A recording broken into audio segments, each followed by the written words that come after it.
কিছুদিন আগে যে স্থলপদ্ম গাছটা নিয়ে এসে লাগানো হয়েছে তাতে দেখো কত কুড়ি দিয়েছে, ফুল দেওয়া শুরু করে দিয়েছে, কিন্তু গাছের কাণ্ডতে সাদা সাদা পোকা লেগেছে। আর এই জবা গাছটার ফুলের কড়িগুলো কিন্তু সব পোকায় খেয়ে যাচ্ছে, তার জন্যে ওষুধ নিয়ে আসা হয়েছে। আর এই অপরাজিতা গাছটা ভাবলাম নীল থোকা ফুল দেবে, কিন্তু ফুলটা দেখলাম সাদা সিঙ্গেল পাপড়ির হচ্ছে। যাই হোক, সেটা দিয়ে আমরা পুজো দিচ্ছি। সকাল সকাল উঠে রান্না চাপিয়ে দিলাম। আজকে করছি লাউ চিংড়ি আর ডিমের ঝোল।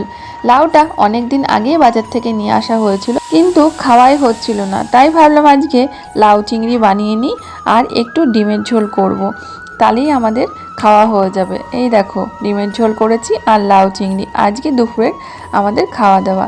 তারপরে ছাদে চলে গেলাম, কিছু জামা কাপড় সকালে কাচাকাচি করেছি, সেগুলোই হালকা একটু রোদ দিয়েছিল, রোদে একটু মেলে দিয়েছিলাম, এখন সেগুলো তুলে নিয়ে আসছি। তো ভিডিওটা ভালো লাগলে অবশ্যই চ্যানেলটা সাবস্ক্রাইব করে পাশে থেকো।